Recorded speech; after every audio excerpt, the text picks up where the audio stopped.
Welcome, everyone, to episode 66 of Ohio Unsolved. I'm your host, Matthew, and I've got another unsolved murder for you guys today. But first, I just wanted to let everyone know that next week will be another week off for the podcast, but we'll be back the following Friday with another brand new episode. So let's just get right into today. Everyone, sit back, make sure to lock your doors and windows, and get ready for Ohio Unsolved.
Jennett DePalma was an American teenager who is believed to have been murdered sometime on or around August 7th, 1972 in Springfield Township, New Jersey.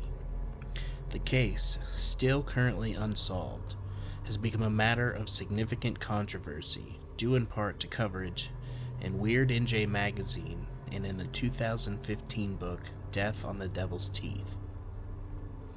In 2021, the New York Daily News mentions that the organization named Justice for Jennett DePalma is dedicated to keeping her memory alive.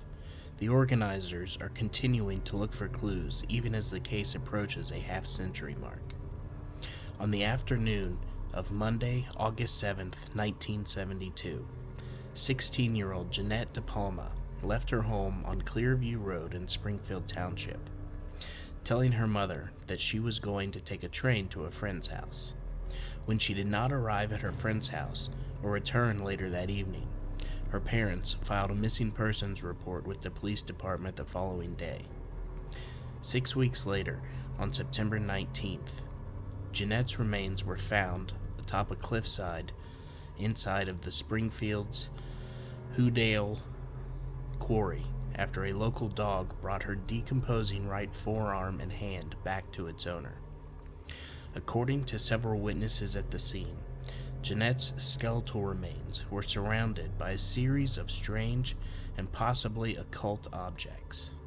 Descriptions vary, but the most commonly agreed upon account states that her remains were found inside of a coffin-shaped perimeter of fallen branches and logs, and inside of this perimeter were several small makeshift wooden crosses. Some Springfield residents later claimed that Jennett's remains were found lying on a pentagram surrounded by mutilated animal remains. Law enforcement have denied this was true. Further controversy was aroused when it was discovered that the body had been found on a cliff known to the locals for several decades as the Devil's Teeth. The Springfield Police Department began an investigation of Jennett's death after an autopsy could not reveal a cause of death. Her remains and clothing showed no evidence of bone fractures, bullet wounds, or knife strikes. No drug paraphernalia was found on or around her body. For undisclosed reasons, the coroner suspected that strangulation was the cause of death, leading the Union County Prosecutor's Office to treat the case as an unsolved homicide. The coroner also discovered an unusually high amount of lead in the remains, but no explanation was found for this occurrence either. Early in the investigation, Springfield police received a tip regarding a homeless man living in the woods near the quarry. This man was known to the locals simply as Red, and it was alleged that he fled his campsite in the woods shortly after Jennett went missing. While this lead initially looked promising, the Union County Prosecutor's Office ultimately decided that Red had nothing to do with Jennett's death. Investigators continued to attempt to find leads, but due to the lack of tips from the public, along with inconsistent stories told to the police by her family, friends, and peers, the case eventually went cold. Despite rumors and innuendo offered by Springfield police regarding Jennett's possibly dying as a result of a drug overdose, no drug paraphernalia was found on, near, or around her body, and she was not known by friends or family to have used any recreational or prescription drugs other than occasionally smoking marijuana socially. Jennett's autopsy report makes no mention of the possibility of a drug overdose, and medical examiner Bernard Ehrenberg went on record stating that he suspected strangulation, as he could not rule it out during the autopsy of her remains. Around 2 weeks after the discovery of Jennett's remains, several newspapers, including the Newark Star-Ledger and the New York Daily News, began reporting that she may have been the victim of an occult sacrifice carried out either by Satanists or by a local coven of witches who operated inside nearby Watchung Reservation. This coverage was spurred by reports that the body had been found surrounded by strange objects, and by the theories of James Tate, the pastor of the DePalma family's Assemblies of God Church. Rumors about the case set off a panic in several Union County communities, which were still recovering from the shock of the John List murders only 10 months earlier. In the late 1900s and early 2000s, Weird NJ magazine began to report on the decades-old case after receiving several anonymous letters regarding Jennett's death. Editor and co-founder Mark Morin began investigating the case and wrote about many purportedly suspicious details, including the allegation that Springfield police had lost or destroyed the case file. The Springfield Police Department maintains that the file was lost due to flooding caused by Hurricane Floyd in 1999. Others allege that a copy is still on file.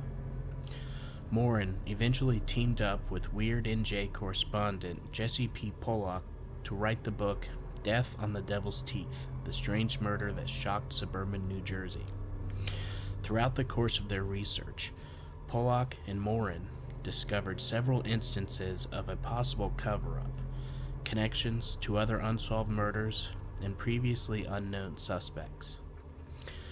Edward Salonzo sued the Union County Prosecutor's Office to test Jennett DePalma's clothing for DNA. Edward was given a box of documents that contained the FBI crime lab report and the medical examiner's report by John Bancy, Jennett DePalma's nephew, before he passed away. The crime lab report states that stains were found in her underwear, bra, blouse, and slacks were too decomposed for conclusive blood and semen examinations in 1972. In 2021, the New York Daily News mentions that the organization named Justice for Jennett DePalma is dedicated to keeping her memory alive. The organizers are continuing to look for clues, even as the case approaches the half-century mark. In 2022, the Daily Beast wrote an updated article on Jennett's case. Jennett DePalma is mentioned in the book A Long Walk Home, urging her case to be changed from a suspicious death to a homicide. The book mentions similarities between Jennett DePalma, Joan Kramer, and Carol Ann Farino killings. During the spring of 2021, convicted New Jersey serial killer Richard Cottingham made a series of written statements to journalist Jesse Pollock, alluding to him having possibly abducted and killed Jennett while she was hitchhiking. Pollock forwarded this correspondence to the Union County Prosecutor's Office after Cottingham agreed to speak with investigators if they would meet with him. Cottingham's statements regarding Jennett's murder were later printed in the 2022 updated and revised edition of Death on the Devil's Teeth. As of December 2022, no updates have been given by law enforcement, and the case is still cold.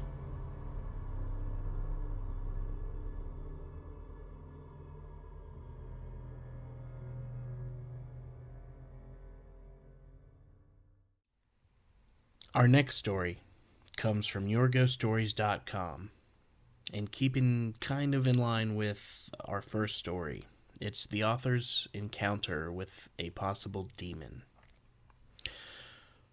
When I was 17, I opened a door that should have remained closed. I was at the public library and checked out a book about demons. I was always an avid reader, and to me, it was just another horror book. I checked out for 2 weeks. I really had no concept of demons. I believed in God, but just not so much in the other end of things. I had the concept of God and angels, and if they were truly in heaven, then nothing bad could be there. They protected us, right? That very concept changed forever. Hello, Crash Course in Free Will. I ended up reading the book, and the next thing I know, I started seeing the shadows, the dark ones. Some looked like crows, some black cats, and then the smaller humanoid types. There was one, more human, who was taller, dark, and he was everywhere. If I was reading, I could see his shadow, leaning over my shoulder as if reading with me. He would also be on the roof, hanging down, peering into my window.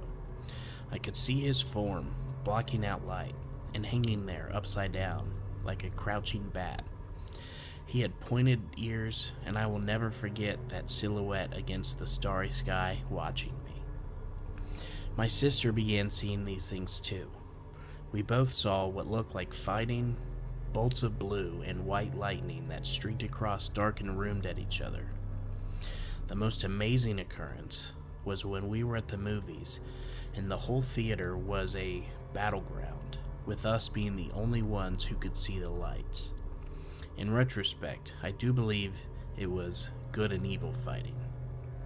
I think that I was more curious and mesmerized than concerned by all of this going on, until one evening I was lying across my bed, reading as usual, and I felt a hand touch my foot. Hard pressure on the sole of my foot, grasping. That scared me. Whatever this could touch me. The end came quickly to this situation a couple days later. Late one Friday night, I was home alone, and my mom and sister drove up. In the headlights of the car, my sister saw a huge demon, hairy and tall, like a buffalo on its hind legs, and it was running around the house, trying to escape the headlights. My mom didn't see it, nor did she or my dad ever see any of the things going on. My sister thought that it had been after me, and she was terrified. Her fear was palpable as she told me what she saw. She told me to take care of this and get it the hell out of our home. I was horrified. The next morning, a Saturday, I found myself home alone, a godsend in a house where Saturday mornings were the optimum time for everyone being home. I cleansed the house, blessed the house, and I got that book the hell out of there. I never saw it again at the library, even though the section of horror I pursued was near where I found it. I hoped that it was removed from the shelves and destroyed. Funny thing, I have a feeling it never made it back to the shelves. I have a strong feeling that it was never supposed to be there in the first place. The thought of burning the book never crossed my mind. I just wanted the things sent back to hell where they belonged, and all things in my world back to where they had been before. I had succeeded in clearing the house of all evil. No more shadows, lights, touches, or seeing anything ever again. The downside is I will always regret having my sister feel that horror and fear. The upside is that my faith in all that is good was strengthened beyond all that I could have imagined. I know now what's out there, and I will use my belief to send it away every chance that I get. I hold that faith close to this day. These things were getting stronger, more brazen, and I never want to even consider opening any doorway again. I was uninformed, stupid for doing that, and utterly ignorant for bringing that into my home. This all occurred in a 2-week period, and I thank God my faith was intact. I was considerably blessed that I realized the problem was growing beyond me, and that I had the strength to send it back. I hope someone learns from this. It's not a game. It is real, and it is awful.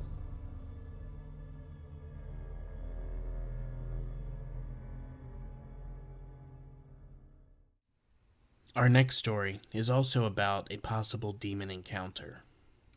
The year was 1999.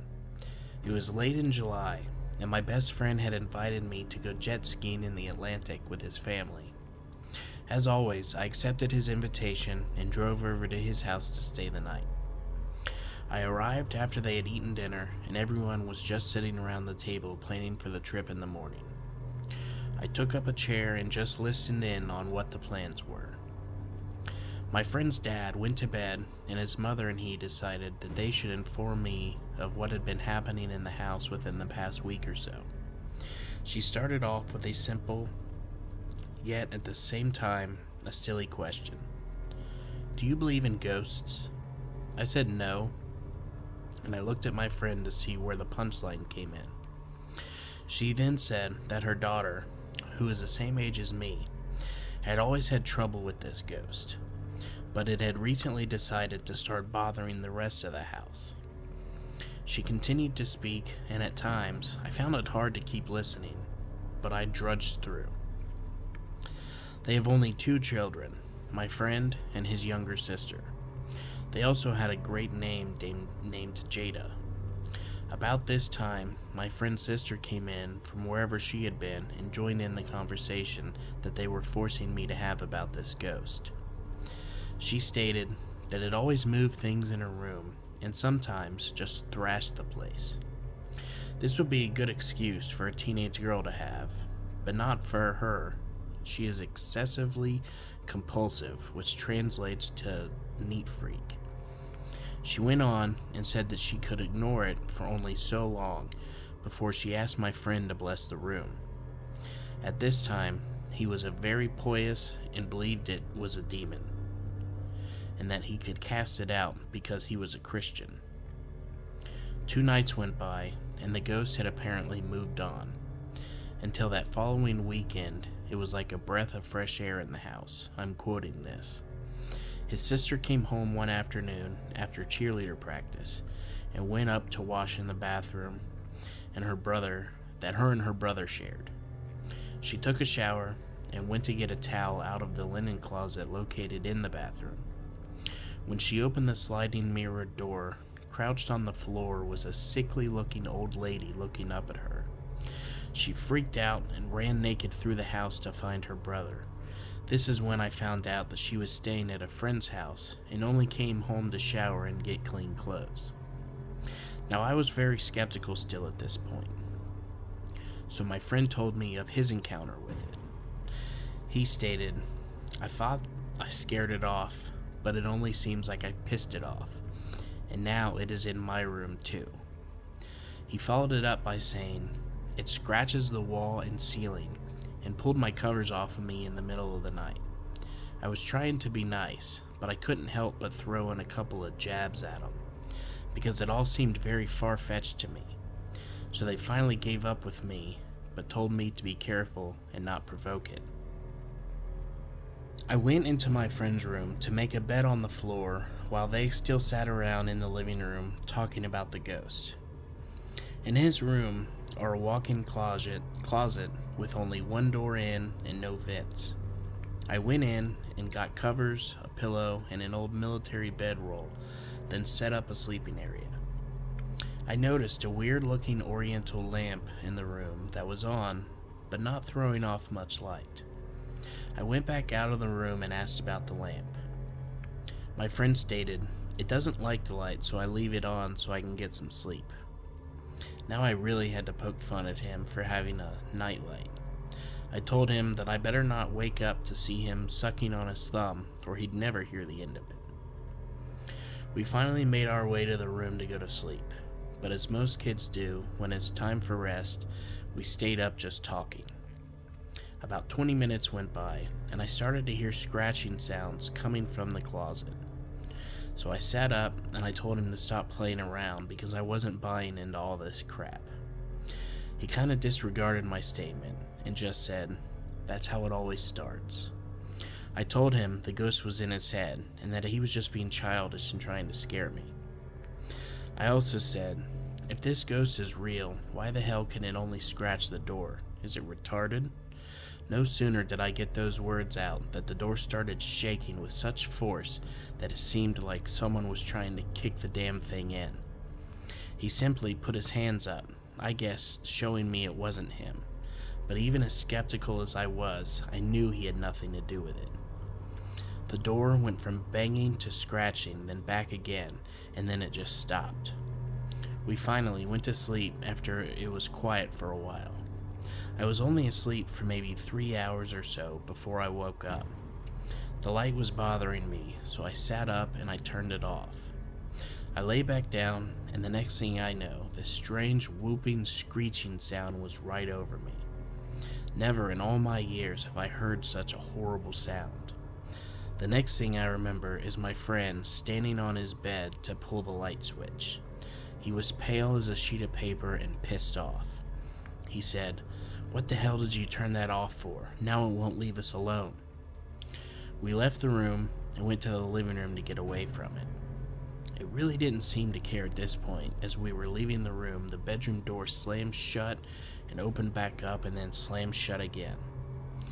As seeing this, I almost had to go check my underwear.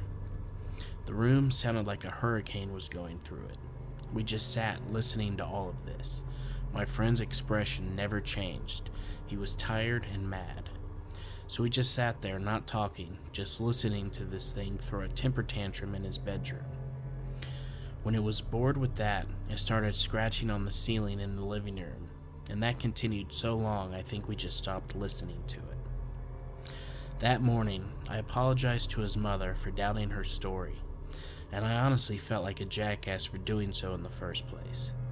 She told me that she had been in contact with a minister who would come and bless the house, but he was waiting to do more research so he would be better prepared for the task at hand. A week went by, and it continued on, so my friend was sleeping in their den, and they just tried to ignore it. There was a football game that week, and his sister wanted to get some photos of her in the new cheerleader outfit, so they set up a miniature photo shoot with the proper lighting and all. I was there at the time because we had just got back from paintball practice, and we were sitting around checking out her cheerleader friends, who also wanted some photos of themselves. They went and dropped off the film in one of the 1-hour photo shops. We were cleaning up our paintball markers when his mother showed back up with the photos, and she simply said, "You two need to see this." On several pictures there was a shadow. You could almost make out the image of an old lady. The pictures were taken with a semi-auto camera, so there was no skipping in the pictures. In each photo, you see the image moving across and it stops. After a couple more pictures, you see it again, walking back the other way. They had a light in front of the photographer, so no shadow would be there. When they took these pictures to the minister, he was speechless. The next day, the house was blessed, and they have only had one encounter since. That was back in 2002, when my friend and I were about to go to Iraq. Nothing has happened since. They still own the house, but they aren't there very much.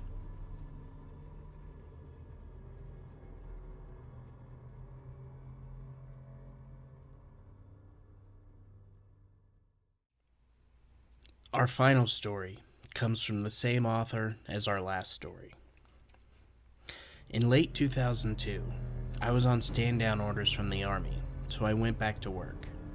I was a major with a security company and had to go to a post that people kept either calling in sick or would just simply refuse to go to. I meet the officer on duty and was informed of the post orders and given a tour of the grounds. This is a foundry located in East Central Florida. While going through the tour with the officer, I observed that the buildings were very old, and I asked if there were any building that I should not enter at all. The officer said that he couldn't think of any. We went through the employee break room and bathroom area, which was in a modular building that looked almost new. There was an older radio that was playing some country music in the corner by a microwave. The officer walked over, turned it off, and then unplugged it. I thought it was strange, but I didn't want to talk to this man any more than I had to, so I didn't ask questions as to why he did that. He then just started talking and telling me how it was where the original railroad station used to be back 100 years ago or so, but they moved it to where it was now. The station is now a museum in this small town and was within sight of where we were standing. The man told some of the stories that he had heard about murders, rapes, and all other bad things that had happened there. And all this being his supervisor, I asked if he was scaring other officers away so he could get the overtime. He looked at me insulted and started walking away into the closest building. Once inside, he produces a small black pistol and a flashlight, but he wasn't facing me. I had my service revolver, a Smith & Wesson Model 19 chambered in, .357 Magnum, so I pushed my coat away and unsnapped the retention strap. I stood there thinking, holy crap, this dude is flipped out. He turned around and said, I don't think this will help, but it makes me feel better. All I could think to say was, I hope you have a permit for that thing. He laughed at me and stated, kid, I don't even have bullets for this thing. I figured it best to stop asking questions, because the answers weren't making much sense anymore. We proceeded to walk through this huge building full of metal, cutting tools, and welding machines. It was the center of a cleared walk space outlined with yellow fluorescent paint to mark the path. At the end of this building was a security office with a phone, radio, and a desk with an old duct-tape chair sitting behind it. The officer turned and asked me if I had planned to stay the whole night. I informed him that I was because his relief had called in sick tonight. He told me that he knew that girl, referring to the other officer, was scared out of her mind last night, and he had to come in early and work a 16-hour shift per the colonel. It was a 12-hour post, and I knew it was going to be a long night running on a couple hours of sleep the day before. I let the officer go home and walked the property one more time before I sat down and relaxed. I must not have noticed how large this property was when I had first walked it, so laziness got the best of me. So I went and got my Jeep and I drove around it the second time, and I just stopped in front of the building, got out, and walked through them. I returned to the office and I called my wife, and I told her that I was not going to be home that night and that I would see her in the morning. I turned on the little radio in the office and sat down and started payroll for that week. It must have been really exciting stuff because I woke up about an hour and 45 minutes later. It was dark now and I needed to make a round anyway. But first I had to take a leak.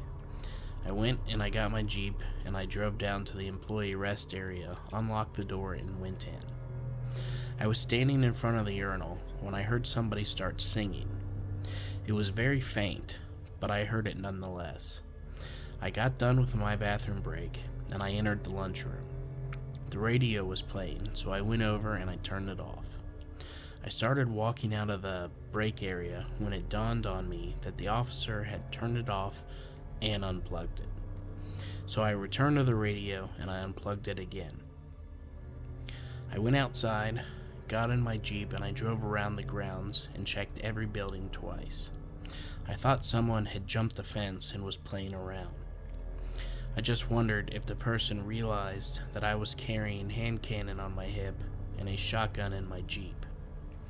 I returned to the security office after my search didn't turn up anything, and I called the colonel. I told him to keep his radio on because I might have someone on the property and may need backup. He said, "You know that place is haunted, don't you?" I told him that the officer had made some hints, but he didn't outright say it. I told him that I would not be calling him to come hold my hand. I'd call him when I knew for sure I had the person detained. I continued to make my rounds in my Jeep just in case. I went back by the break room to check the radio. It was off and unplugged. Cool. I then went to exit through the bathroom, and I didn't even make it to the door when I heard singing. I have the only keys to the building, so I must have locked the trespasser inside. I drew my pistol, and I went back into the break room expecting to see some scared local kid or some crackhead that got lost somehow.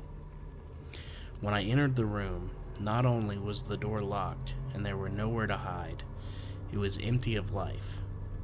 I walked over to the radio, turned it off, and I unplugged it again, picked it up, and I moved it to one of the tables across the room. I went back outside, got in my Jeep, and started driving down the dirt paths between the buildings.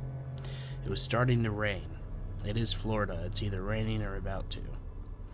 I was making my way back to the office when I decided to make another round by the break area. I pulled up to the building, unlocked the door, walked in, and was rather pleased to see the radio exactly where I left it. I locked the building back up and went back to my Jeep. I started to drive the dirt path again. It was raining pretty heavy at this time. I just started off when a kid in ragged clothes ran in front of my Jeep. I slammed on my brakes and I went to open the door when a man in faded overalls ran the same path as the kid had. I exited the Jeep, grabbed a flashlight off the dash, and I took off after them. At this time in my life, I ran the 2 mile in 13 minutes and 2 seconds. We covered some ground when I finally drew my pistol and I yelled, "Stop or I'll shoot." I know it's corny, but it's what I said. The kid kept running, but the man turned and faced me. Clean cut, built and full of rage. I drew the hammer on my revolver to single action to show that I would shoot. I whipped some rain and sweat from my face with my hand holding the flashlight, and when I opened my eyes again, he was gone. I walked his footsteps in the soft sand, but they just stopped where he did. I went back to my Jeep, got my shotgun, and tracked the footprints again from where I first saw him, but it was the same outcome. They just stopped.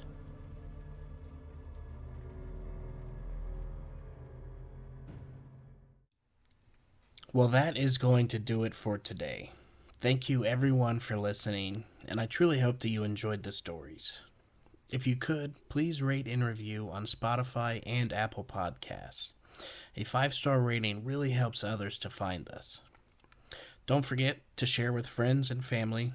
Make sure that you join us on Facebook, follow us on Instagram, and subscribe on YouTube. If you do enjoy the podcast, please consider helping to support the show by subscribing on Patreon, with monthly bonus episodes being available from the $5 tier.